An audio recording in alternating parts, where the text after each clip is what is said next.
Hey guys, good to see everyone again. And oh my, have we got a lot to get through today. And then once you and I are done, I got a lot of chair time ahead of me putting it together for us. So let's just get right into things. Now this here is the FX Crown Continuum, and it came to me by way of Utah Airguns. I'm going to share with you what it is, and then we're going to talk about what I've learned about it so far. Then we're going to go through some of these goodies that you see on the table, and then we'll get into tuning. All right, now the Crown Continuum is actually the successor to the Crown. If you want to learn all about the FX Crown, hit me up on my main YouTube channel, the Airgun Exploration and Advancement channel, also known as AEAC Home. You can catch a full review of it over there. Now, the Continuum and the Crown actually exist side by side. What that means to you is that you can purchase either or. Now, the guns are essentially identical except for the barrel kits that they ship with. The FX Crown will come with one barrel, typically in 500 to 600 millimeter, depending on your local market. What that means is that your local distributor or retailer can bring them in from the manufacturer in a couple of different configurations, either a 500 millimeter or a 600 millimeter barrel. It's up to them, and that's what you're going to have access to in your local market. Now, the Crown Continuum here actually comes with two different barrels, so you kind of get the best of both worlds. It comes with a 300 millimeter barrel for compactness, and it comes with a 700 millimeter barrel for added power and added quietness. All right. Now you're in about the $1,600 to $2,100 price point here. And I know that's a lot of money, but having spent the time with it that I have, I want to reassure you guys that this is a ton of gun for the money. And never before in all the time that I've been reviewing air guns have I spent 35, 40 hours learning a gun and enjoying a gun before I even got in front of you here to shoot this vlog video. There's really a lot going on here. It's got me excited, and hopefully by the end of this vlog, you guys will be able to share that excitement with me. All right. But it comes in a couple of different stocks. There's a black synthetic available, which is a little bit lighter, a little bit less expensive. It can be had in the laminate. This one's called Yellow Jacket. There are several colors of laminate. The laminate's a little bit heavier. It's a little bit more expensive, but it's also prettier. All right. Now the gun, even with the A laminate stock, is still an ultralight air gun. By that I mean it only weighed 6.9 pounds. As you see it here, take away the scope and mounts with the 380 millimeter shorty. Add on a jumbo high quality scope, add on some big thick badass mounts, and I'm up to about 9.7 pounds. All right, now here's the cool thing. This 700 millimeter barrel only weighs 0.3 of a pound, and that is due to FX's new ultralight barrel technology that they are now deploying in the FX Crown, the FX Crown Continuum, and one of the Dreamlines. I can't remember which. It's probably one of their tacticals, if I'm not mistaken. And it's basically a streamlined Formula One. It's not like anything that's light and whippy, but it's a streamlined kind of Formula One version of what you see in all their other guns. And the advantage you get is even with a 700 millimeter barrel on here, I'm only 10.1 pounds, and it's so lightweight, it's still very well balanced. All right. Now, the big thing with the Crown and the Crown Continuum and the other FX guns is that it's an expandable and tunable platform. What do I mean by expandable? Well, FX uses what's called a smooth twist X barrel liner system. And what that means is that, and I'm going to show you how to do this later, is that I can very easily slide out this entire barrel moderator and bolt probe that's caliber specific, of course, and I can slide back in either a larger or shorter barrel or even a barrel of different caliber. All right, now these come in 177, 22, 25, 30.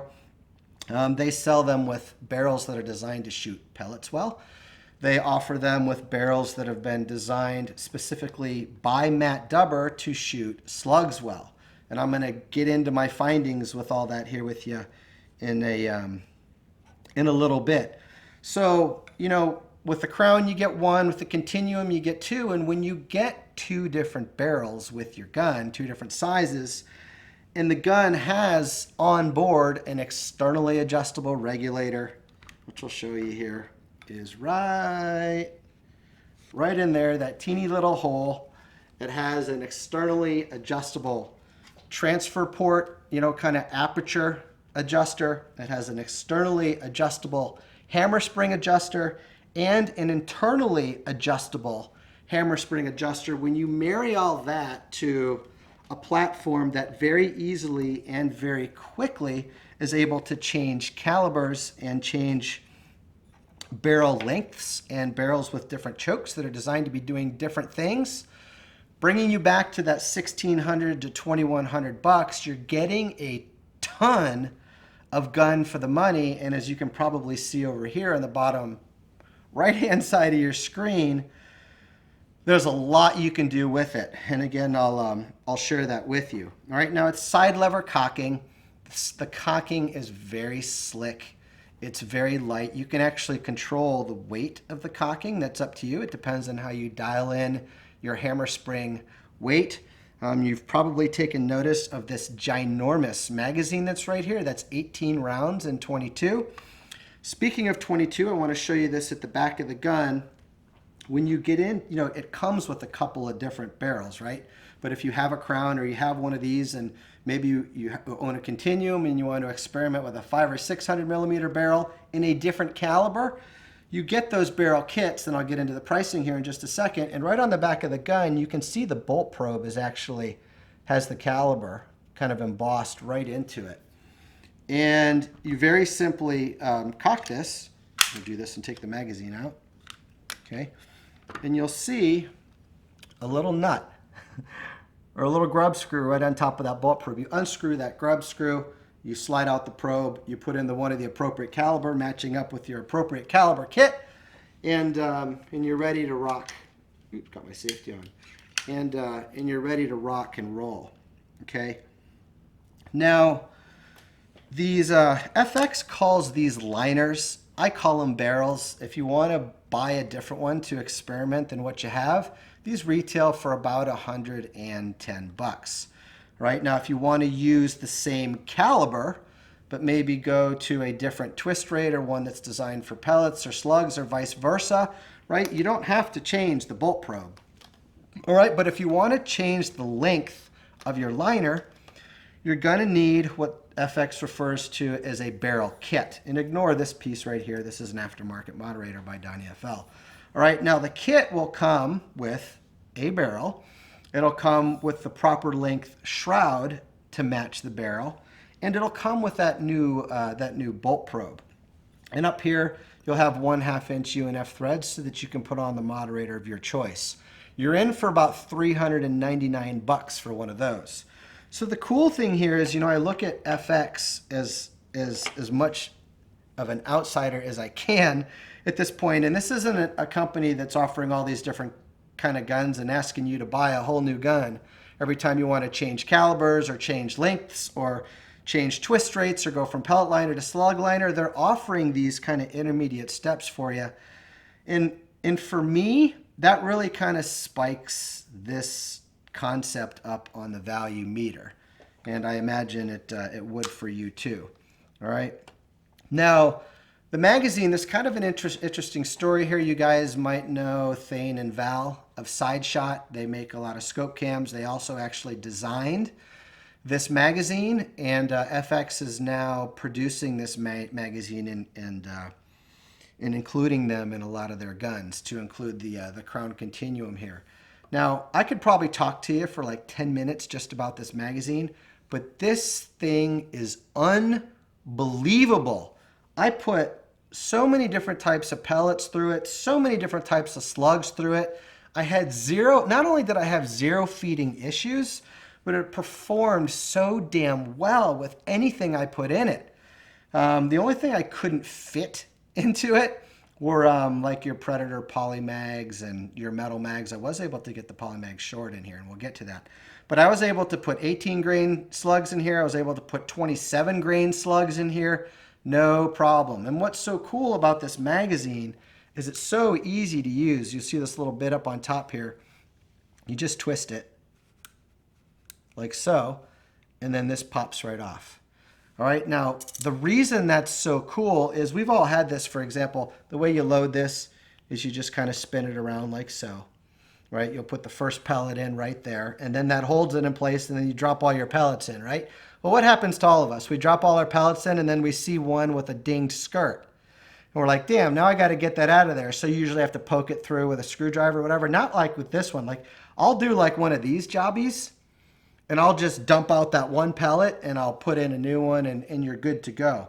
What's also interesting about these is this doesn't have that goofy design where, you know, you preload that spring, and then you've got the one pellet, and then on the other side of the spring, you've got like the 4 more. So the one goes through, and then the 4 more come around and crash into kind of like the stop there, and you wind up that second shot always kind of gets boogered up, or the 4th one, depending on your magazine. That just doesn't exist with this. So I'm having a little baby love affair with this magazine because of how well it's worked. It hasn't pissed me off like other magazines have in the past. And if I get a goofy pellet, it's super easy to just dump out. And it doesn't have that goofy thing where you know, like I just described with the pellet on this side and then the other 5 on the other side of the spring. A lot of you guys, I'm sure, know what I'm talking about, where that one shot just doesn't go where you want, and I think it's because of that design. All right. The trigger is match grade. It's dual stage. It's fully adjustable. I'll give you guys a look here. All right. Here's your first stage. Right. Oh, make sure my safety is off. Yep. Good shape. Okay. There's the first stage. And then it's going off. I'm guessing that's a pound-ish. Came out of the factory that way. It's as nice as they come. And over here on the side is a manual safety, so you can choose what you want to do with that. On the back is an adjustable rubber butt pad, and right here is an adjustable comb. Now, I don't think that the synthetics come with the adjustable comb. So if that's important to you, don't buy the synthetic. But I will have to say I never found any need to adjust the comb. I just kind of shot it how it was, and everything worked out just the way I wanted. Right now, the bottle is a 480cc carbon fiber bottle. It's refillable to 250 bar. You can set these guns up in a million different ways. That's going to come from the factory with this short barrel, pushing an 18 grain JSB to 850, 860, 870, something like that, depending on your altitude and outdoor temperature and stuff. But it's very easy to get that where you want it. The regulator is FX's new AMP regulator, which stands for Adjustable Match Precision, I believe. It's a second or third gen regulator. It's their most recent. It's more robust than the previous ones, and it's good up to like 170 bar-ish. You may have read in places that you can take it up to 180 bar, and maybe you can get away with that, but that's not recommended. Speaking of recommended, this in the United States comes with a 3-year warranty. Don't know how that works around the globe, but here in the States, you get 3 years behind it. So, of course, that's making me feel warm and fuzzy. All right. Findings. Oh, boy. Where to even start here? What I have found is, well, let's do it this way. All right. So the gun is going to ship with 2 pellet liners, a 380 millimeter and a 700. It's not going to ship with this slug liner. This is something you're going to have to buy on your own if you want it. All right. So maybe let's do it like this. Let's go through this 380 millimeter pellet liner first. By the way, this moderator you see on the end here does come with the gun. This is all shrouded, and it does a great job of really quieting things down.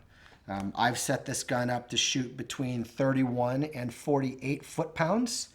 31 with this barrel, 48 foot-pounds with this barrel in 22. And if you guys want, there is plenty of headroom to go a lot more power than that, okay? But that's not really my bag. Maybe it's yours, right? But this 380 millimeter pellet liner, right, in this compact form, forgot to tell you about the lengths. It's only 39 3/4 inches long. All right, so that's a compact gun. With the 700 millimeter down here, you're 53 inches long. All right, but FX is using that ultralight barrel technology now in the Crown Continuum in one of the Dreamlines. So it's like I said, you're not noticing that extra length, other than it's longer and it may get in your way in the woods. Right, but I put a ton of different pellets through all of these barrels to learn them so I can relay that information to you guys. And I've got notes because the kooky thing is these new Smooth Twist X barrels, where you see that external crimp kind of go through the whole length of the barrel instead of, like, you know, the last 1.5 inches, 1 3/4 or whatever. FX has got this dialed in, and Matt Dubber has got this slug liner dialed in. And here's what I mean by that, all right? And I'm going to read these kind of slow because as I'm reading them, I'm going to be putting my groups up on the screen. If you're new to AEAC, you know, this is a process. First, I start off at 25 yards, do a big call to learn the gun, learn its tendencies. And then on the other YouTube channel, the bigger one, AEAC Home, you'll eventually get a full review of this at 50 and 100 yards with some of those pellets and or slugs that I feel like performed the best out of the herd, if you will. All right, so the 380 millimeter slug liner, all right, it liked the JSB 1589. These are 5-shot groups, by the way, guys. It liked the JSB 1813. It liked the JSB Monster Redesigns, which is a 25.39 grain. It kind of liked the Predator Polymag shorts. I couldn't get the Polymag in there. I couldn't get the Metal Mag in there. It was shooting like maybe 3/8 inch groups at 25. So, you know, you put 31 foot-pounds behind that, or a lot more if you want, and that's going to be an effective round at that range. But they worked in the magazine, and it shot pretty good. If you want to experiment with velocity a little bit more than I did, you might get better results than I did, but I have a feeling that's what the key is going to be. All right. It liked the H&N Sniper Magnums, which is an 18 grain that I get a lot of guns to like. That's kind of like the JSB 1813 of H&N, believe it or not. For me, it hasn't been the Barracuda. It's been those Sniper Magnums. So if you've never tried them, try them. They seem to work in like everything. It liked the H&M Barracuda. It liked the Barracuda match a little bit more. I had to play with velocity to get it. Those rounds were sensitive to velocity, as they all are, but some were a little bit more sensitive than others. It liked the H&N Barracuda Hunter Extreme. For whatever reason, I couldn't get it to like the Terminator or the Barracuda Hunter, but this Smooth Twist X 380 millimeter liked the Barracuda Hunter Extreme. Right? Now, if you want to shoot alloy pellets, because backdrop is a concern, and you don't want those things carrying far, right? Because they lose their steam very quickly, or if you have a concern about toxicity, okay, this barrel loved both of the alloys. It liked the Predator GTO, and it liked the H&N Barracuda Green. It liked that GTO at about 850 feet per second, and it liked the Barracuda Green at about 867. Right now, I found that for whatever reason, those alloys were very sensitive to velocity, which is why I share that with you. I did a lot of experimenting, and it was really obvious that once I got that velocity right, that muzzle velocity right, they started going straight for me, okay? Now, here's the weird part. Excuse me. This is a pellet liner optimized to shoot Diablo-shaped pellets, okay? But it did really well with the H&N 27 grain 217 slugs. H&N's got a 217, they've got a 218. It didn't like the 218s, but it really liked the 217s at just 765 feet per second. Oops. That doesn't mean that it's not going to like them at higher velocities, because I proved that it did with the 700 millimeter, and we'll get into that in a minute. But they worked really well at 765 feet per second. And an interesting takeaway is those also worked really well, that pellet, or that slug, excuse me, in the AirArms S510 TDR XS that I reviewed a couple of months back. And that's got a Lothar Walther barrel in it. And they were also going 750-ish feet per second out of that gun because they're so heavy, but they performed great. Okay. You guys have been asking questions about wind. If you're having problems with wind, just switch to slugs. The difference in resistance to moving around in the wind is unbelievable. Even at those lower velocities like 750. You can have a crosswind 3, 4, 5 miles an hour, and at 50 yards, you've got barely any drift. And at 10 miles an hour, you've got drift that's very easy to compensate and make adjustments for. All right, so if you just take all of that and just hit pause for a second and compartmentalize all of the different pellets and a couple of slugs that this 380 slug liner liked in this little lightweight compact dealio. I mean, I don't know about you guys, but I get my hands on a lot of different guns, and that's weird. That is not common, if you kind of get what I'm saying. So that was very exciting for me to discover that. All right. So then I switched over to, and I'm going to show you how to switch these. So if you're worried about that, don't. We'll get all into that. Okay. Then I switched over to the 700 millimeter. All right. Let me move it down here so you can kind of see, and I'll have it in here later for you to see. Then I switched to the 700 millimeter pellet liner. All right. And whole system, if you will. Now I'm going to pause right here, and we'll talk more about this when I get into the tuning, but leaving all of your, the way I'm going to teach you how to set it up in a little while, guys, is leaving all of your adjustments the same, switching from the 380 to the 700 is like a bolt-on 100 to 150 feet per second with no other adjustments made. And being a car guy, I'm looking at that like a bolt-on 150 horsepower, just from switching that and leaving everything else the same. Now, the beauty therein is that you can really dial the gun back and turn it kind of from into power mode into efficient mode and get the same level of power. I may have mentioned this already. Like I said, it's early. If I did, and I'm repeating myself, excuse me, I apologize, but I tuned this to about 80 shots with the short barrel and about 180 shots with this one on the regulator, right? So that kind of gives you an idea. But all right, so switching gears to this 700, which is designed for pellets, right? It liked all of the pellets that I already mentioned, the JSB 1589, the 1813, the Monster redesigns. I forgot to tell you, both of these like the 16 grain JSB Hades. It liked the Predator Polymag shorts. It liked the Sniper Magnums and the Barracuda. God, I'm really not reading these short where you guys can see the groups.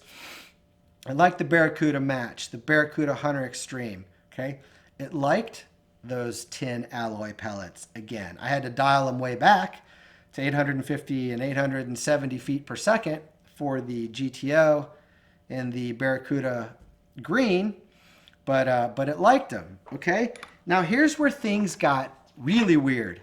All right, so I'm switching to this big guy here. So now I've got all this extra power or all this extra efficiency, depending on how I want to set up the gun. It still likes all of this lead. All right, but now it's shooting those 27 grain H&N slugs at 900 feet per second. So this one liked them at 750. This one likes them at 900 feet per second. The hybrid slugs, okay, now it's shooting them at 965 feet per second. And it's loving the FX hybrid slugs, the pellet liner, mind you. All right, now it liked the NSA 17.5 grain slugs, which is really interesting because I couldn't get the 380 to like the 17.5. I couldn't get it to like any of the NSA slugs. But this pellet liner 700 likes the NSA 17.5s, and it liked them cooking 970 feet per second. All right? It loved the new JSB slugs that are coming out, the 25.39 grains. I think they're calling them knockouts. My tin doesn't have, the tin they gave me doesn't have any branding or labeling on it yet. I just call them JSBs. But it absolutely loved those at 921 feet per second. And then check this out. I feel like I should get some kind of award or medal for discovering this. But this is a 28.5 grain pellet. These Seneca hunting pellets. And the 700 millimeter pellet liner absolutely loved these bad boys at 870 feet per second. And I just thought that that was cool because I haven't really played with those, but I think they're just a Yunjin or a Yunjin, however you say that, Korean-made pellet, but it loved them. So if you want to throw heavy lead and you got a ton of those from having one of your Seneca guns, have at it, because at 25 yards, those babies were pellet on pellet, all right? And so, you know, so now I've got a gun that likes all this different lead. It likes all these different pellets. It likes all these different slugs. It comes with these two barrels where I can optimize it for length or power or efficiency, you know, whatever. So, you know, just to circle back to that price tag, you know, yeah, it's kind of a lot, but at the same time, guys, it's kind of not, if you get what I'm saying, right? So then, and I'm going to show you how to not only swap the barrels or the whole system, but the actual liner itself. So we'll get into that.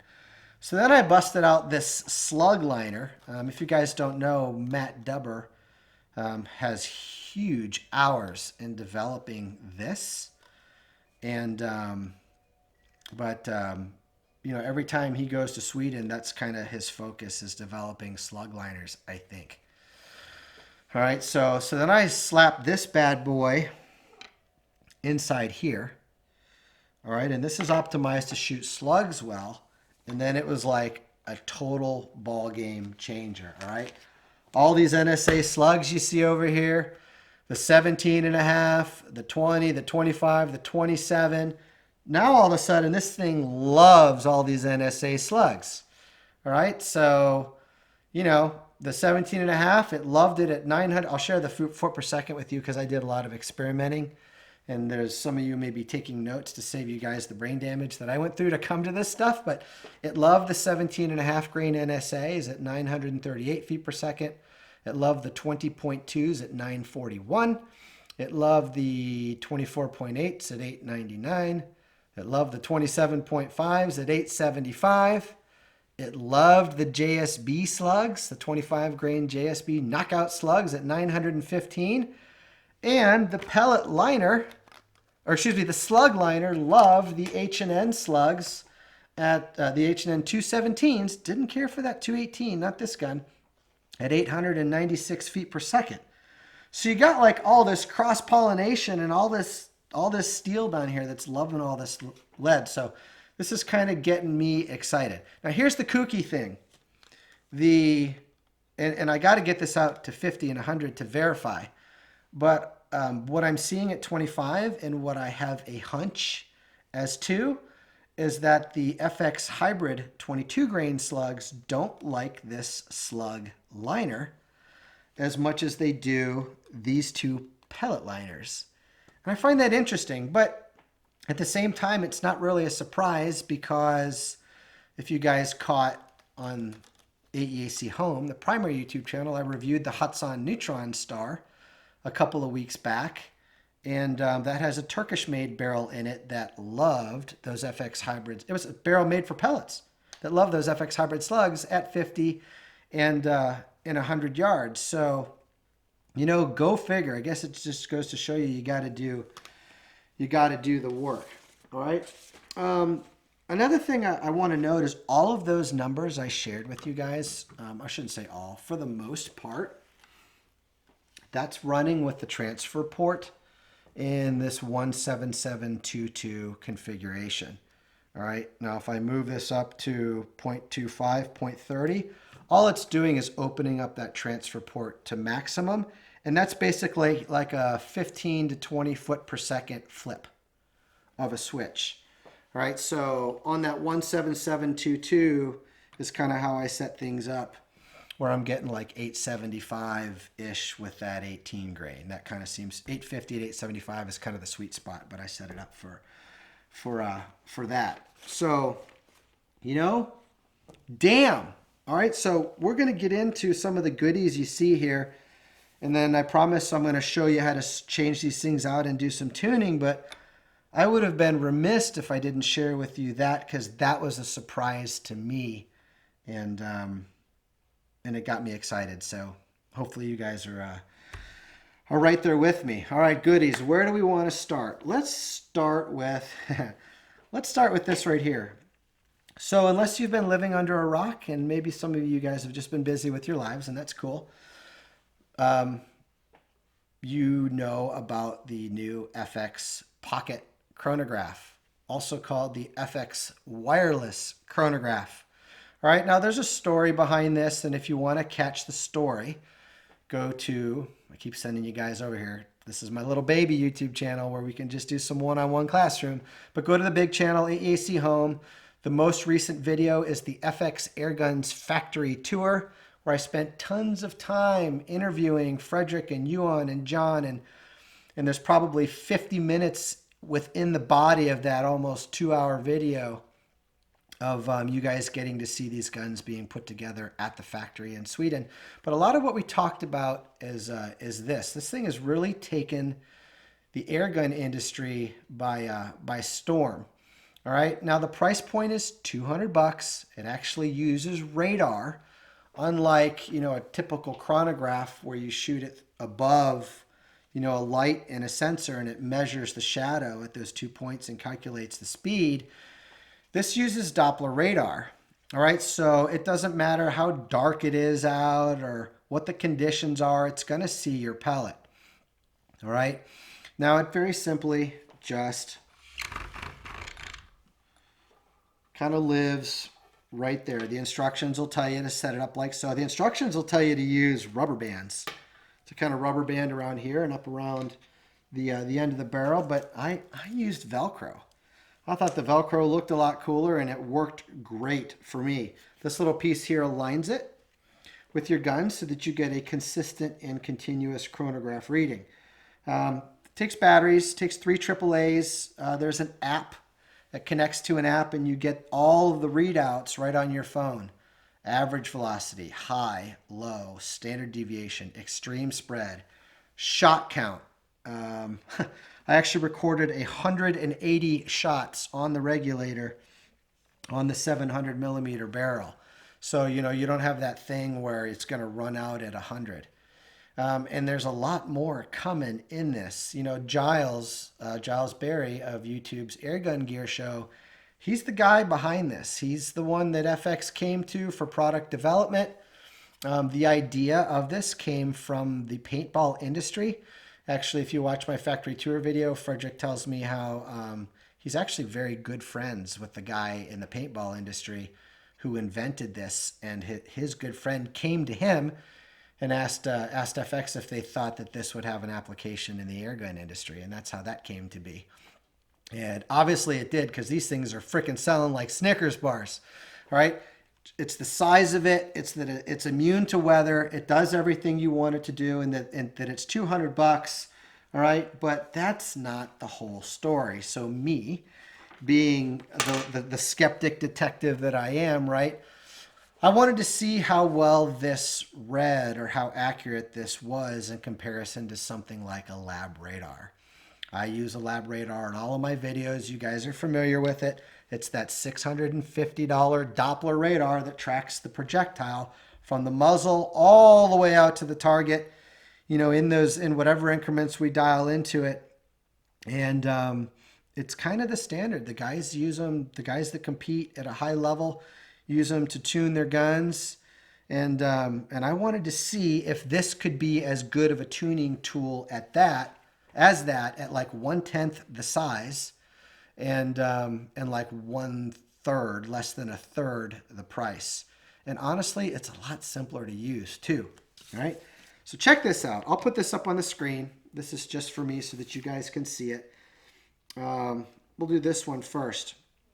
So you're looking at 81 shots here. The blue line is the FX Pocket Crony, and the orange line is the Lab Radar. And if you look at them, the lines, the little roller coasters and the little dots actually mirror each other perfectly right down to the fall off. So they're seeing the same. The other thing that was kind of interesting to me is you have two forms of radar shooting together from the front of the gun, and they weren't interfering with each other. I thought that was kind of cool and kooky. All right, but back to this. If you look at the FX average 928 feet per second over the 79 shots, and the Lab Radar averaged 921 feet per second. So there's less than 0.75% difference. I'm going to share another one with you here. I actually shot a third that was like less than 0.5% difference, and I put it up on Instagram and Facebook. You guys can see that, but as you can see, I got enough junk and notes out here, so I don't need to bring them all up. All right. The extreme spread was 23 feet per second with the FX Pocket Crony and 19 with the Lab Radar, and the standard deviation was 4.2 with the FX and 3.8 with the Lab Radar. Okay, so what does that mean? What that means is that this is every bit as good of a tuning tool as the Lab Radar. Now that being said, the Lab Radar seemed to have a little bit more resolution, and within the app you can adjust resolution or gain or strength of that radar beam with this, and maybe it'll give you that 1, 2, or 3 foot per second added resolution over like 1,000 feet per second. We're talking less than 1% here. You know, but I just don't foresee that as being necessary to do what someone would need to do to dial in their gun. So, damn, right? All right, so here's the other one. Okay, this is with that long barrel. Here's that 180 shots I was talking about on the Regulator, and we'll get into that. But, you know, you're at about 1.5% difference between this and the Lab Radar. Now, I did this on a different day. So I don't know if that meant that this wasn't in the same alignment with the barrel that it was before. Because even with those straps, you know, this can still move a couple of millimeters either way to where you got to dial it in. My guess is that's why you'll see 0.5% up to 1.5% difference in my findings. But here it all is again. 885 average with the FX Crony, 871 with the Lab Radar, 23 ES, 30 ES, and 4.8 standard deviation and 4.9 standard deviation between the two. So when you look at that, they're basically doing the same job. And the reason I share all that with you is at first my tendency was to fixate that, oh, you know, the resolution isn't quite as sharp, you know, if you care about 3 feet per second or 4 or 5 feet per second, if that. And one seems to be a little bit more optimistic, or maybe the Lab Radar is a little bit more pessimistic. Who knows which one's right? But, you know, the takeaway is that they're both great tuning tools. And I was really kind of surprised, to be honest with you. My expectations were not high, but then when I came away with my time using it, I was kind of blown away. So I'm fully endorsing this. If this is something you guys are thinking about, damn. And back to Giles, guys, there's stuff coming on this with trajectory and BC that's in the works in beta testing. I don't know 100% if it'll come or when it'll come, but I can tell you that Giles is working on this with the developers and their crew at FX Airguns. So, you know, if that stuff comes, guys, for $200, that is a lot of chronograph. All right. Okay, so that was kind of deep and heavy. Let's talk about some fun stuff over here for a second. All right, so Crawford and Lipped is out of, I think they're out of Oregon. You can check out their website. And they sent to me, and this is also available at Utah Airguns, they sent to me some FX Crown goodies. Okay, this is called their KLS. Let me switch it around. And we're going to put it on the gun here in a second, so I'll show you how. But this is called their KLS. I don't know if you call it a shoulder rest or a butt plate or whatever. But it's one of those super adjustable deals. You're in about the $200 price point here. If you want to know where to get something like this, go over to the Crawford and Lipped website. And I believe there's a dealer tab there where you can find your local dealer. And it'll enable you to adjust, and I'll show you this on the gun, but you can go up and down. Like you basically replace your rear bag with this. And a lot of the competitive shooters, guys, that are competing for the big money at the Pyramid Air Cup, Extreme Bench Rest, Rocky Mountain Airgun Challenge, they were using these when I was there videoing all of 2019. All right, and you kind of lock that in, and then you have this like fine-tuning adjustment here as well. So if you can imagine yourself kind of on the bag, you're just kind of making little adjustments like this. Oops, I got to turn around. Little adjustments like this, and this is a seriously badass little piece. And then it's got some Allens here where you can adjust this to fit perfectly to your shoulder. Okay, they offer a ton of stuff. But this is one that I thought was really cool. This is their ARCA plate. I think this is only about 35 bucks if you guys aren't familiar with ARCA. ARCA is basically another way of mounting a bipod, laser, flashlight, whatever to the underbelly of your airgun. It basically replaces like a Weaver or Picatinny mount. And the advantage to it is that it's super low profile.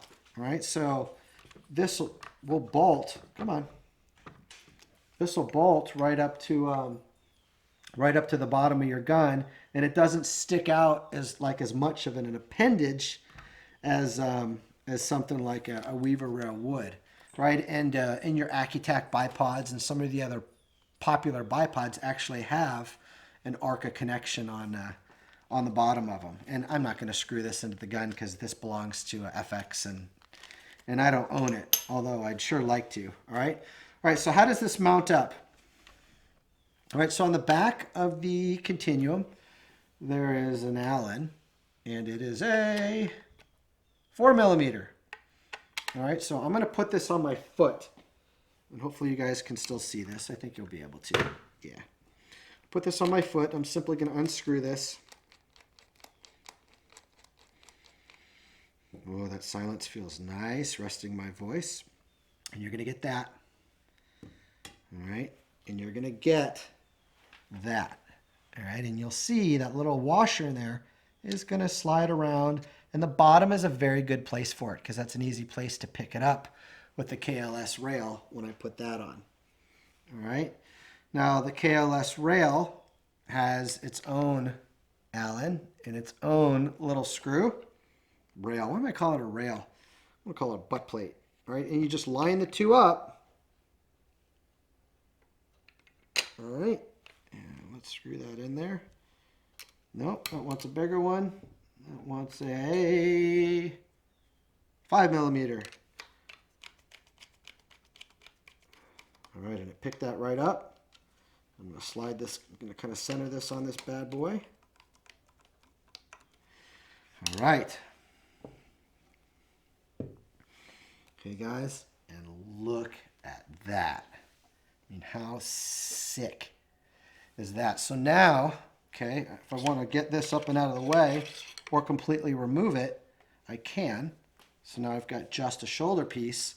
And if I want to replace that rear bag, I can, because that's going to sit on the ground, and that's going to give me that micro adjustment. And I know you guys know my pain. That's the biggest pain in the ass when shooting off the bags, is to get those micro adjustments, and this is going to give it to you. And if you want the macro adjustment, very simply turn that guy like so, and now I can adjust this whole thing up and down. All right, so hey, for 200 bucks, what is not to love about that? And then, like I said, you can dial this into your exact shoulder. Badass, Crawford and Lipped. I like it. I like it a lot. All right, so we'll just leave that on there. Let's get this up and out of the way. Okay. All right, so this guy right here. So I had mentioned that Utah Airguns is the one that sent me this crown. And they also do a lot of custom painting and custom dipping of stocks. I don't know if they're dipping and painting. This actually looks like it's both dipped and painted, maybe a little bit of each. But long and short of that is if you buy a crown or crown continuum or any gun from them, they can custom dip the stock. I know on these crowns and crown continuums, for $175 additional to what you pay for the gun, you can have a stock custom dipped or painted in a lot of different stuff that they do. I'm not going to put this on right now because I'm not exactly sure how this works. I have to get into that. But in the full review over on AEAC Home, I'll certainly have at least some pictures of that so you can see it. But yeah, hit those guys up for that. Badass stuff. Get it the way you want it. All right. Okay. Tuning and how to swap these barrels around. Oh, you know what? I jumped the gun. There's some other goodies on here. In case you haven't heard, FX Airguns has actually financially backed Matt Dubber. You guys know who Matt Dubber is in the pursuit of developing their own line of scopes. That line of scopes is called Element Optics. It's actually designed for the firearms industry, but every scope has been designed with an air gunner's needs in mind. Okay, now if you want, I'm not going to talk too much about this because you can go to AEAC Home, and I actually bumped into Matt in Sweden, and right inside the manufacturing facility of FX Airguns, I got like a 25 or 30-minute interview with him where he takes you all through this new line of scopes.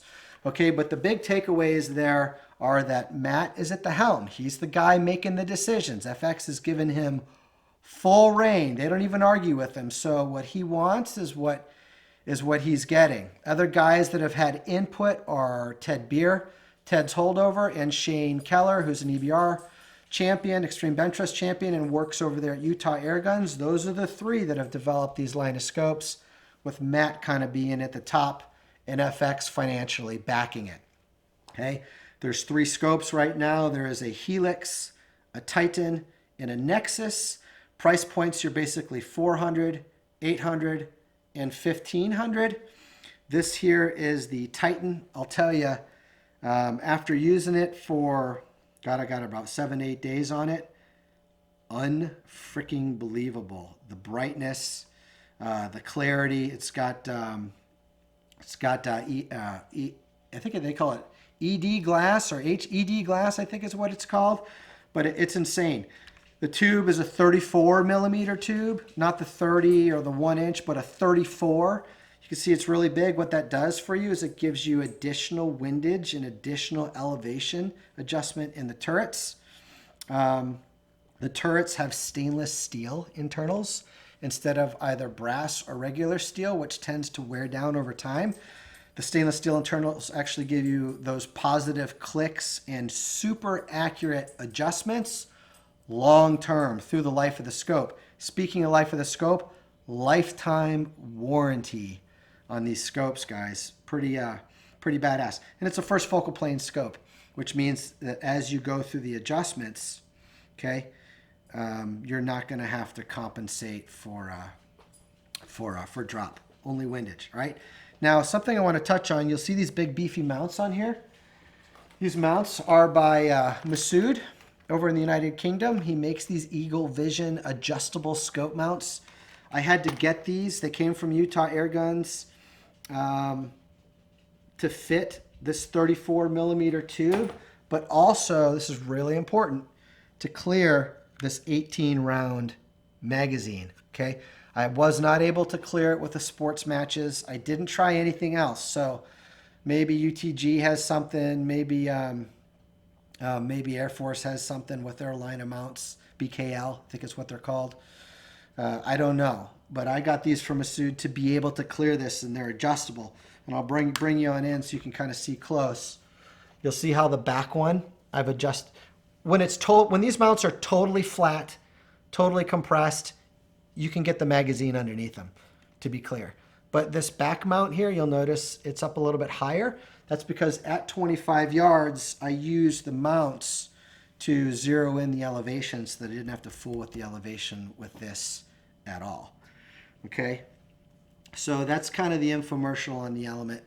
Check out Element scopes, check out the video. These things are also available at Utah Airguns. They're popping up all over the place, and I anticipate a lot of people are going to be interested because if you watch that interview with Matt, a lot of care has been taken to not only get the design proper, but to align with the scope manufacturing companies that are making, I don't think I'm allowed to say, but that are making very expensive and popular scopes. That's who's kind of doing this Element line. All right, so, okay, tuning. All right, let's get this off of here. Let's start there. So, if to kind of preface this, let me do it this way. All right, let me give you some basic guidelines of tuning. All right, there's 3 different things we can adjust when it comes to tuning. There is regulator pressure, all right, which is adjustable right here. It turns the regulator pressure up or down, okay? The regulator controls how much air pressure the valve will see when it opens or tries to open. Okay, that's important to remember, all right? There's a transfer port adjuster. This very simply, I know it says 177, 225, and 30, and it says low on it. Those are just guidelines. You don't actually have to use those, all right? Really, that should say 1, 2, 3, or high, medium, and low. You're only controlling with that the aperture size of the transfer port, all right? So it's another adjustment of how much air the back of that pellet is going to see, okay? Closing it off increases efficiency and reduces noise. Opening it up gives you more power and makes your gun louder and decreases efficiency, all right? Then you've got a hammer spring, an external hammer spring adjuster here on the back of the gun. I'm going to take this off and show you how this works inside, but this enables you to adjust the strength in which the hammer smacks into that valve. More compression of that spring before that floating valve launches and then hits the hammer. Okay, it's striking it with more force, so you typically get more power, but not always, all right? We're going to get into that. That's the basic concept, right? That gives you an external adjustment of a lot. You're going to see minimum, maximum, all these numbers, all these letters. The letters and the numbers are the same thing, but just kind of like on a different profile. So 1, 2, 3 kind of equals D, E, and F, but maybe like a cog or a rung difference. So you get a little bit different velocity. It basically gives you more resolution as a tuner, picking either side, right? Then also inside here, you can make adjustments to the hammer spring itself with an Allen. All right, so there's a lot going on, and there's a lot of ways to screw this up. All right, so I'm going to show you how I set up the gun. Before I do that, don't be afraid of this, guys. It's not hard to do. It's hard to explain. But once you kind of understand the basic concepts, it's not a hard thing to, it's just not a hard thing to do, all right? But you want to remember some hard rules, and that there's kind of a tug of war going on inside your air gun. And by that I mean, you know, that regulator, when you adjust that pressure up or down, okay, you picture that valve trying to open, you know, inside of seeing all that regulator pressure on the other end of it, right? So as I turn up regulator pressure, I have to turn up the valve strength, right? The power on this side to be able to open that valve into that regulator pressure. So a lower regulator pressure takes less force on the valve side to open into that. More regulator pressure takes more, okay? You work those two up and up and up and up. That's one way to get power. Another way to get power is to make your barrel longer because it's a bolt-on. 150 to 150 feet per second, with all else being the same. The beauty therein is that once you bolt that on, you can dial everything back. You bring your regulator pressure down, you bring your hammer spring tension down, right? And you find that balancing into what we like to refer to as harmony. And I'm going to show you that here with some charts in a little bit, all right? But first, how do I change barrel kits? It's super easy. Right on top of the gun, looks like a 4mm. All right, I'll show it to you here. You're going to see a 4mm Allen right there. I'm going to completely remove that. Okay, that's all. There's not a bad idea to put a little blue Loctite on there. Okay, if I own this gun, I would, just to kind of gunk it up and give it some stiffness. And what you're going to see inside there is you're going to see how that presses on the top of this, this barrel system. All right, but mostly that's kind of used as kind of like a peephole guide and like a stabilizing type grub. What holds it in is the 1, 2, 3, 4 screws on the receiver here. All right, and this is a 3mm probably. Yep, 3mm. I'm going to put that in there. I'm going to back it out so I can see maybe 2 or 3 threads, something like that, just so that it's not riding on the internals of this barrel when I remove it. I'm going to do the second one here. Okay, I'm going to flip sides. Same thing, just 2 or 3 threads. Do not need to completely remove this, but get it out enough to where when you remove the barrel, you're not going to tear up your system. Okay, now I'm just going to set this here so I don't lose it. Okay, now you can very easily just slide this out. Move this, I don't want to hurt this stock. I'm going to slide this out. And there it is. That's the 380mm system. See the little transfer port on the bottom. You don't have to worry about putting this in wrong because there's a little key on the bottom that'll line up with the key in the bottom of the receiver. And on the top, you can see that little mark from the grub screw that's accessible through the peephole. Okay, I'm going to set that there, if it'll stay, hopefully. All right. And this is all there is to it. All right, I'm going to look for that little keyhole on the bottom. I'm going to gently just insert it in there, looking at the top where I can see my little mark from the grub screw. All right, and in it goes. And that is literally all there is to it. All right, and now you can kind of get a feel for that 53 inches. That's a bolt on about 150 foot per second on an 18 grain, if maybe 100 foot per second or 75 if you want to go up to a 25 or 27 grain. That kind of gives you an idea with all else being the same, right? And that's with that transfer port adjuster in 17722. If for some reason I need 10 or 15 more feet per second, boom. Okay, move it up to 25, 20 to 30, open that aperture up all the way. Okay. Now I'm going to put the short one back in. No, let's do this first, actually. Let me show you how to switch the ultralight liner, and then I'm going to put the short one back in for us to kind of go through the tuning, because that'll just be easier for to kind of handle the gun. All right. So let's get this guy back in here. Okay, make sure I'm seated all the way in. This doesn't need to be crazy tight. You know, I'm not using a T-handle. I'm just putting a little torque, little light torque on here. With this guy, let's screw these guys back in.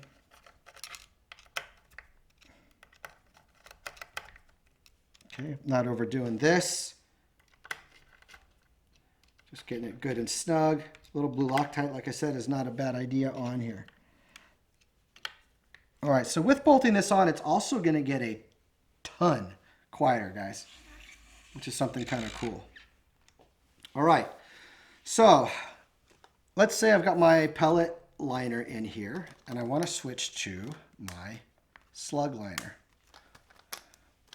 I can get it out of its case here. All right, that's the liner. How do I find the back? How do I find the front? All right, the back is identified by the little ring that's cut around that liner, right? So that's going to be kind of fit in this area. All right, all I'm going to do is turn this counterclockwise. There it goes. Okay. And it's unscrewing the shroud from, let me center you on here so you guys can see this. It's unscrewing the shroud from the base of the barrel system. Okay. Now once you get this far, let me center it so you can see it. All right, once you get about this far, you're going to want to support this and gently kind of just rock it off. Rock the shroud off of the liner because you're going to come across one spacer. Okay, you're going to get another one here, and there's threads in here. Remember that hook onto this. You don't want the threads tearing up the O-ring on your spacer. Okay, pop that one off. Pop that one off. Okay, and so that's what that looks like underneath to kind of give you guys an idea, right? Now this liner is lighter weight and smaller in overall size than what you're seeing in a lot of the other FX line of guns, because this is their new ultralight system that you're seeing in the Crowns, and like I said, one of the Dreamlines. Right now, there's some special stuff going on here.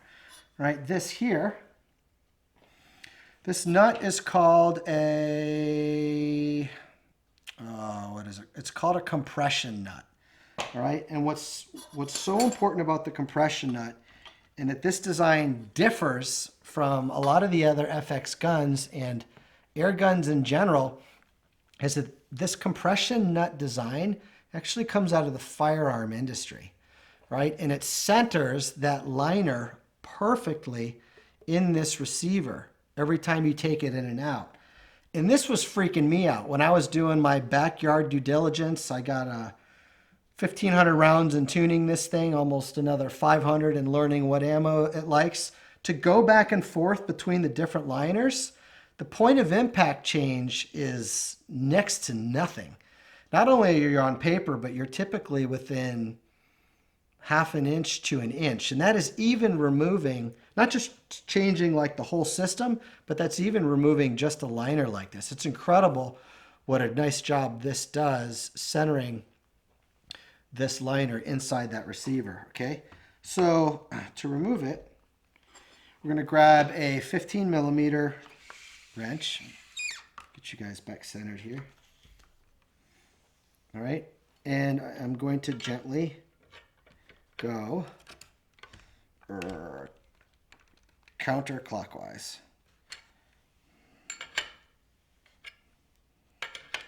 You'll be able to do this by hand after a couple of turns. All right, and I'm just going to back this nut out. Okay, and as you can see, that just free floats on the liner. Right, then I'm just going to gently pull out the liner. Oop, there it goes. And that's all there is to it, guys. Now, there's some spacing that's important. You don't have to too much worry about the spacing of these O-rings. Kind of put them back in the general area, because when I screw this back into here, with this pushed all the way up into here, it's going to this nut will automatically push these to where they're supposed to be on the liner. All right. Now, there's some spacing that's important for the spacers. All right, there's kind of a cross section of what those look like. All right, you want this first one. You want 1.2. You want it 1.2 inches from the muzzle of the gun, and then they're spaced out at about 9 1/4 inches from one another. This is 9 1/4 inches from that. That's 9 1/4 inches from that. Okay, that information came directly from FX, and I'm sharing it with you guys. So to put this, so all I basically do is these will just pull off. You pull them off, pull it off, pull it off, go this way. For some reason, it was easy for me to go this way and not so much go this way. Pull these O-rings off, and then you're just going to transfer and slide all that onto here. That's all you do, okay? And then I'm going to put it back in here. Okay? And then I'm going to screw this back in. There's no special indexing for this. Just make sure you're pushed all the way in. And then screw your compression nut back on. Okay, now this does not need to be over tightened at all.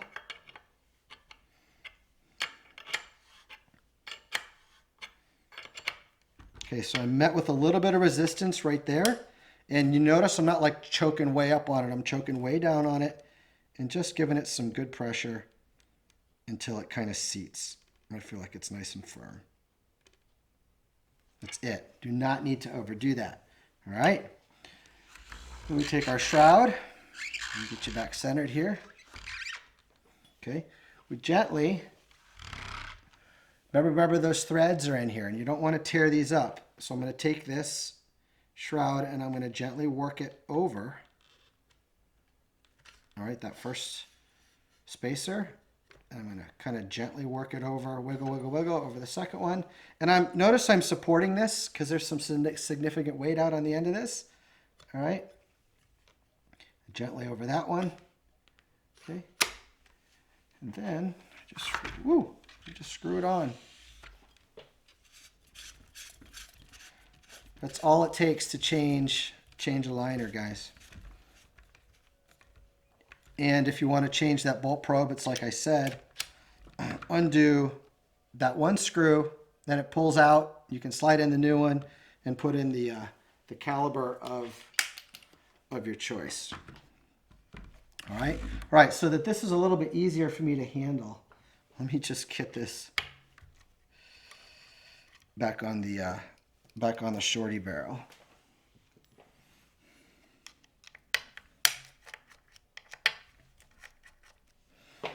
And it can be done rather quickly.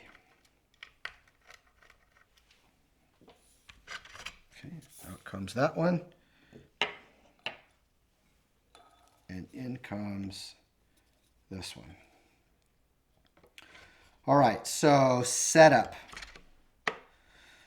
I want to remind you, you don't necessarily have to fool with this stuff because it's going to come to you set up in kind of a good universal place. All right. I wanted to learn the gun so I could teach it to you and give you guys a good way to set it up.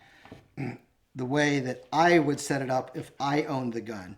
One's kind of a power tune, one's kind of, well, they're both a good balance between power and shot count or efficiency, but with the flip of a couple switches and dials without having to go into the gun, you can set it up to be super, super high power. I mean, it's high power as it is, but you can take it a step further. Okay, so these are typically going to come to you with a 2.2 with about 150 bar on the regulator. All right. Let's see here. Yeah. Regulator pressure's back here. And your bottle pressure is up here. All right. Now, that's going to be good for kind of like a universal place between the two barrels, right? But let me just take you through step by step how to properly go through it and get it right and just get it in a good way, all right? The first thing we got to do for me to be able to explain this to you properly is take this stock off of the gun, all right? And to take the stock off of the gun, we're going to have to remove the safety catch and we're going to have to remove the external, oh, it's getting hot in here, the external adjuster. Excuse me, turn my air conditioning down. Okay. All right, so to get the safety catch off, we're going to use a 2.5 millimeter, and you just very simply go counterclockwise. Okay, and you just take it off. Now when you take this off, you're going to see a little bitty O-ring. It's so tiny. Right? There it is. Little bitty O-ring at the end of those threads. Don't lose that, right? That's your compression. That kind of is what holds the tension proper on this safety catch. when you take it off, when it's back on here. This isn't something that when you retighten, you tighten snug. You tighten it down until there's a little pressure on that little O-ring, and then it'll have a good feel to it. So let's set that aside. Okay, I'm going to turn the gun around. Okay, and we're going to take off our external hammer spring adjuster. And we're going to do that with a 2mm Allen. Just goes right in the middle, counterclockwise. Let's see, put the max portion here. Okay. Now when this comes off, you want to make sure you don't lose that screw. All right. But equally as important, there's 2 ball bearings on the back of this, and what's holding them in is just like a little bit of a blob of grease, and you don't want to lose that. All right. So I'm going to set those right there. And then inside here, okay, I'm going to put an Allen on them so you guys can see. There's a spring inside of that little hole where that little ball bearing sat, and there's another one in there. So if you go like this with it, those springs could fall out, and you don't want to do that. All right? So next, on the bottom, well, you can put them right back in if they fall out. It's not like the end of the world. Just be mindful of it. On the bottom, you got a couple of screws you got to take out. Right there and right there. So let's do those. Do it like yay. There we go. Yeah, that's good. Ooh, look at that. It's like balancing on there. Yeah, I like that better. Okay, so we have 4mm for the big one. Okay. And the little guy is a 3mm.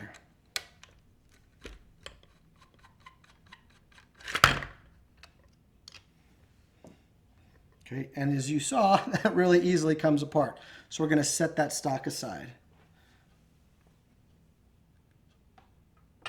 All right.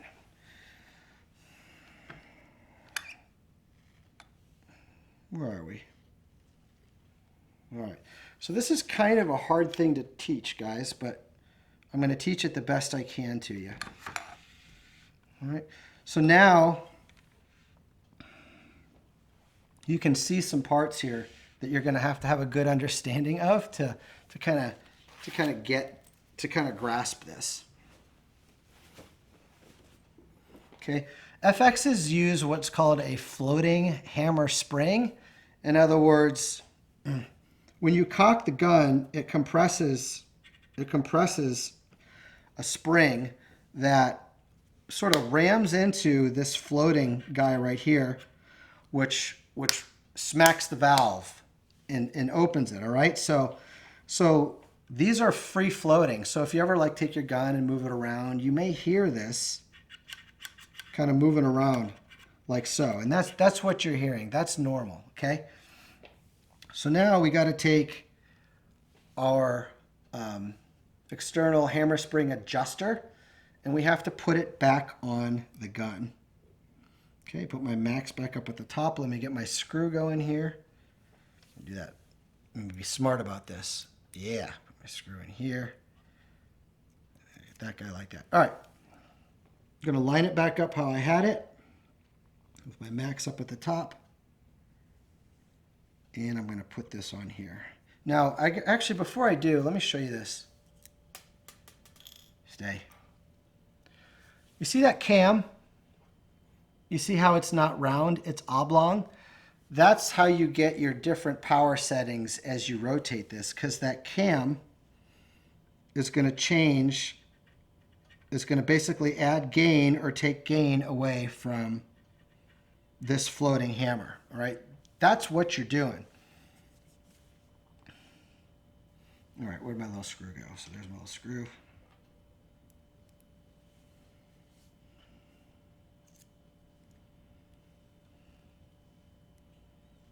All right, so min, get my max up here at the top.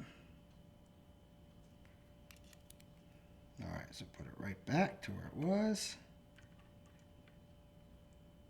And all I'm doing is lining those balls up with the little ball recesses on the milled into the receiver. And I don't need to be crazy tight on this. Okay. And this is what I want to show you. All right. So this floating hammer kind of sits up against this cam. All right. And as I rotate this, keep an eye as I rotate this from max through min. Let me do it this way. Let me go from min to max. There. As I rotate it from min to max, keep an eye on this floating valve and watch what it does. See how it's moving? Kind of like a gain knob. And I go back the other way. I'll take my finger away, maybe you can see it better. And it's kind of, the reason you're seeing it pop is because it's being thrown. But when you put your finger on here, you can feel it moving very incrementally as that cam rotates on the interfaces with that floating hammer. Okay, so with the short barrel, a good starting place is about 150 to 160 bar on the regulator. The regulator is very easy to adjust, and we're going to come back to this in just a second. Let's see. Yep. So the regulator is a 2.5, and you can see it very clearly right here. And you can access it through the stock. If I turn it counterclockwise or left, it's going to increase regulator pressure. If I turn it to the right, it's going to decrease regulator pressure. Anytime I make an adjustment there, I'm going to dry fire the gun at least 5 times to allow all of that to kind of settle into place. All right, so the way I did it is I actually set my reg to about 155, 160 bar. Right, and I've done that because I want to create kind of like a baseline neutral cam. And what I mean by baseline neutral cam, that it's going to be that's going to work universally with both barrels, is this. All right, so back to this guy. Get this to where you can see it. Okay. So I'm on minimum. As I work my way up to max, I can see that hammer spring, or I can see that floating valve move. All right. What you want, or what I want, so that I have great versatility in all these different pellets, is I want a gun that responds in a linear fashion to me going through these different power settings. Okay? And the way you achieve that, all right, is this internal hammer spring is adjustable with, I think this is a 1.5 millimeter wrench. Okay? I'm going to stick this 1.5 millimeter wrench in here. There it is, right there. And I'm going to feel it lock into place. All right. Now, there's probably 5 or 6 total turns of adjustment in here. Maybe 30 or 40 like quarter turns. All right. And the way you want to set this up is what you want to start with is with this on min. Okay. Watch when I turn it from min to kind of min and a half and then 1. So there's min and a half. You notice that didn't really move. And there's 1, and now it's starting to move. And it's continuing to move. You guys can see that. Okay, let me go back to min. So between min and min and a half, there's almost no movement. Okay, before that cam picks it up and starts moving it for higher velocity. All right, and that's how you initially want to set up your gun. So it'll probably come from the manufacturer at that or very close to that.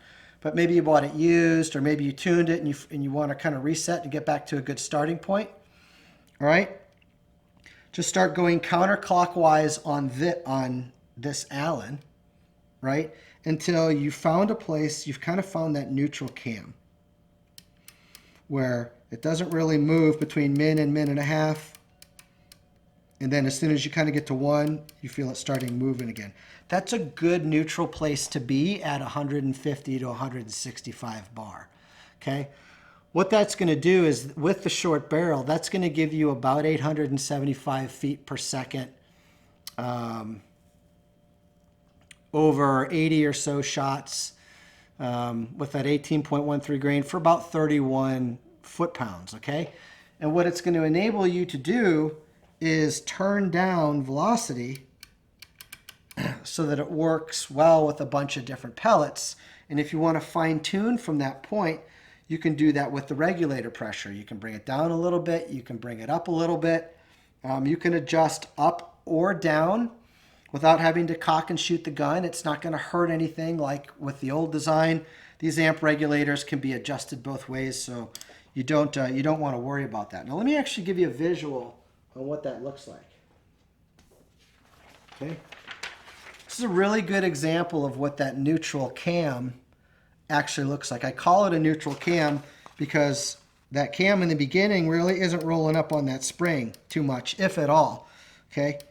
And then as you rotate the dial, it kind of picks it up and it starts moving, compresses the spring more, and you get more velocity, right? Here's what that neutral cam looks like. Okay, if you kind of set things up like that, this is with a 380 millimeter, 150 bar, JSB 18.13, with that smaller aperture, that 17725. Okay, these are the power wheel settings over here. So this is the max, you know, the half a max, and then you kind of go through all of them, however the heck they're numbered. Looks like 5, 4, 3, 2, 1, and then there's a min and a half, and then there's a min. And what that'll give you is a nice progressive and linear reduction in power, right? As you move from the max through to the min. And that'll give you the flexibility you need to get to where you want to go with a bunch of different types of ammo. And again, you can bring regulator pressure up in small increments and down in small increments, because remember, as you go up in hammer spring, you got to go up in regulator pressure. As you go down in hammer spring pressure, you want to go down in regulator pressure. Those are always fighting one another. The regulator pressure is like the foundation pressure that your gun operates off of. If that's higher, then the valve is, you need more valve to be able to open up into that pressure to be able to let air past it. And you get more valve by either adjusting your gain internally or externally with the knob here. All right. Now this is what I call neutral cam plus. Once you kind of find that area where there's not really any, you don't feel any movement in here between min and kind of min and a half. All right. Then I went clockwise. Then I like to go clockwise about 5 quarter turns, like all the way from here to all the way to here. Like that's a turn. Like maybe four or five of those, right? And that's going to advance that cam a little bit so that now, as soon as I go from min to min and a half, I'm feeling a little bit of movement in there. Okay? And what you'll notice between the two charts is, where's my neutral cam? What do I do with it? Oh, there it is. Is ever so slightly that velocity comes up over 800, maybe 10 or 15 feet per second, right? And what you're doing is you're basically increasing the gain, the overall gain on that curve of this knob. And I did that to get that 18 grain up to 875 feet per second, which is a very ideal place for that pellet to be. Accuracy is really good at 850, 875, 880, 890, gives you a little bit more wind resistance, but as the power comes up, it's harder to shoot well as well. So the reason that this is such a good place to kind of start out at is now, guys, okay, I can switch from this 380 millimeter barrel, all right, to this 700 millimeter barrel. Okay, without having to go inside the gun. All right, back that regulator pressure from 150, 160 down to 110 bar, which is super easy to do. You just read it on the gauge, do some dry firing to get yourself there, then give yourself another 5 dry fires or so to get everything settled in. All right, then take the power adjuster, okay, and dial it back to 1. All right, and now I'm at 875 feet per second again with the 18 grain pellet, but at 180 regulated shots. Okay, we're talking like extreme spread, 20, 25-ish with both barrels and both tunes. There's a million different ways to do this. The reason I like this is because it gives me the ability to switch barrels without having to go inside the gun. Now, you may ask why do you have to go from max, right, all the way down to 1 when I switch the barrels? Well, check this out. See if I can find this. Okay, this is called the rainbow. Okay, and to tune an air gun means to learn how to ride the rainbow. All right. So this is indicative at the top here of kind of max pressure, or max hammer spring, excuse me. All right. But because now I've taken my reg pressure and I've lowered it from 150 or 160 down to 110, there's very little working force on the other side of that hammer, right? So with so much hammer spring, that hammer is opening and closing so quickly because there's not a lot of pressure on here, okay? You're not going to get a lot of velocity up on max, okay? So now I go from max to, say, I don't know, 3-ish, okay? And the weird thing is you're going to notice velocity coming up. And the reason velocity starts coming up is because now my hammer spring force is starting to find an equilibrium or a neutral place with the regulator pressure, to where now that valve, when it smacks that hammer, the hammer isn't opening and ricocheting off and closing real quick to where no air can get in it because the regulator pressure is so low, to where it's hitting it softer. And now it's just bumping it open a little bit. And now some of that low 110 bar regulator pressure can get in there and get behind your pellet, and off you go. And that's why the velocity actually comes up. So if I want to shoot a 25 grain, you know, with the big barrel or whatever, I'm dialing that power wheel to like kind of a 3, right? And then as I work my way towards min, you'll notice the power start to come down again, because now the regulator side of that force is starting to overpower the hammer spring side, and it's so much pressure now that the spring can't overcome it to let air in. And that's the whole art of riding the rainbow. And hopefully I've explained it well, and it's kind of stuck with both you guys. But the cool thing is now, or stuck with you guys, is I can bring it to like a 1 or a minimum. And now I'm kind of right in this range again, 875 feet per second with my 18 grain. All right, so, and what I've done is I've basically taken that 18 grain, which I was shooting great with my 380 millimeter barrel at 875 at 80 shots, slapped on my 380 millimeter, slapped on my 700 millimeter barrel. Now that 80 shots is 180 shots at 875 feet per second. Okay, the gun is quieter. There's a harmony inside because I'm running my reg pressure much lower. The hammer is a lot easier to cock because I don't need all of that force, you know, all that bound up spring tension. And I've got a really nice, accurate shooting, quiet gun that if I wanted to go to a 20, 22, 23, 24, 25 grain slug, right, I just move this adjuster back up into this range to give myself more power. Maybe I go to my transfer port and click that to 2530, give myself another 15, 20 feet per second, right? And then maybe that 110 regulator pressure, maybe I need just a little bit more velocity still. I start opening up that regulator pressure, right? And as I open up that regulator pressure, remember, riding the rainbow, you're going to have to increase the hammer spring this way, or by going inside and adjusting that kind of base foundation hammer spring with your 1.5, right? Well, let me give you an idea of, I don't want to call it a bad tune, but I'll call it where you have a lot of opposing forces inside the gun working against one another, not finding harmony and being very inefficient as far as like how they may waste air.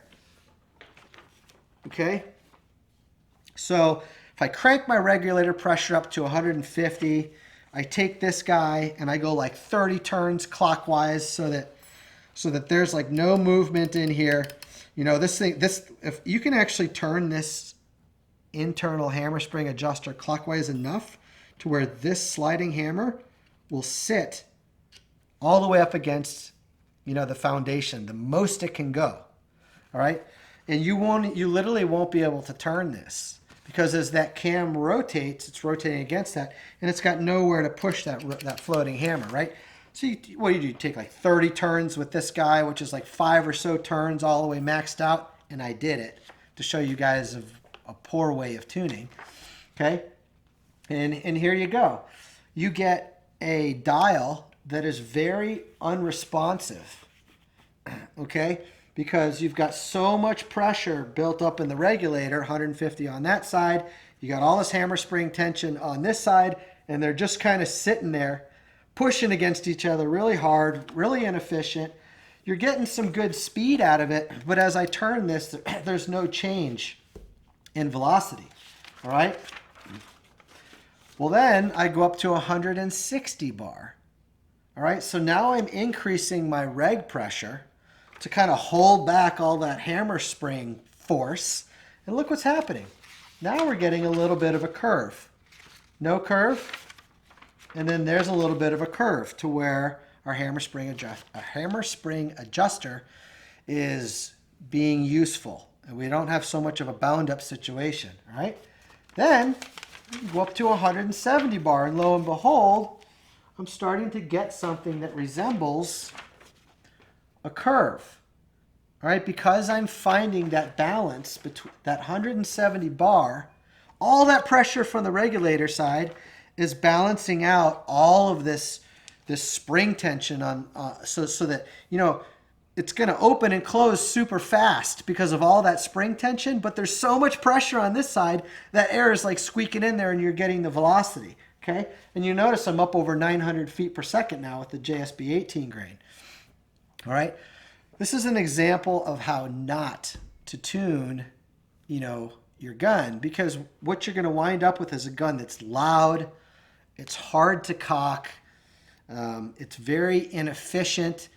The shot cycle is not smooth and harmonious, so it's more difficult to be accurate with. And you're just basically getting a gun where all the internals are fighting one another, okay?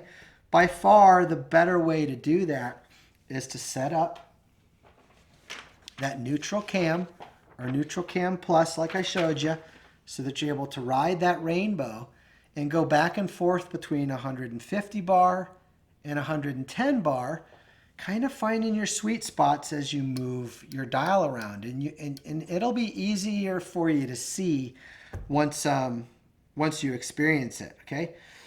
But those are the basics of how to tune an air gun, all right? And like I said, I realize I'm showing you an 18 grain and 875 feet per second. There's plenty of headroom if you want to go up. But don't go up by thinking I'm just going to crank my hammer spring tension, you know, because there are much better ways to get there. Go a little bit at a time, look for that balance and harmony, look for those sweet spots, and you'll be able to achieve the power levels you want. What do I want? I want 31 foot-pounds and 48 foot-pounds-ish in 22. That's appropriate. But if you want to go higher, you can, but you're going to do so at the expense of harmony, and you're going to do so at the expense of efficiency and wasting air. All right? So, I'm tired. You guys tired? That was a lot. Hopefully that kind of gives you a general idea of how to set your gun up. Just remember, kind of dial in that neutral cam. It's probably going to come like that. If you want to fiddle with it, do like I showed you. Get your finger on here. Get this on minimum, like so, and feel for that movement. There shouldn't really be any movement until you get to minimum, and then 1. Then you should feel that cam pick up that floating valve and start moving it. Okay. I wanted to go a little bit more aggressive than that. Got my pellets up to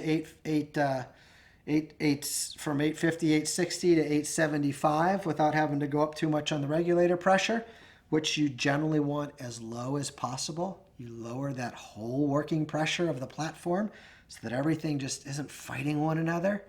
And you look for those sweet spots and those little nuggets to where you can have two barrels, make a quick change, hit the regulator pressure really quick, turn the dial from max down to 1, and now I've got the best of both worlds and I can play again. All right? So hopefully wherever you are, whatever you're doing, this video has brightened your day a little bit. If you're new here, let me hit you with a little bit of infomercial. I have a website, aeaconline.com, where you can see the bullpen, what's coming for review. You can follow me on Instagram, Hooked on Air, for my day-to-day. You can follow me on Facebook, Hooked on Air, for press releases, industry announcements, post-review, thoughts and conclusions, and giant photo packs. And of course, the two YouTube channels, this one, AEAC Vlog, and the mothership, AEAC Home, the Airgun Exploration and Advancement channel. So I will get this gun this week out to 50 and 100 yards, do the full review, trigger, refill, sound, the barrels, the slugs, figure out where I'm at with all of this yummy goodness that works over here, and I'll have another video for you that's a much more distilled version of all of this craziness over on AEAC Home, probably between a week or two, weather dependent. Thanks, guys.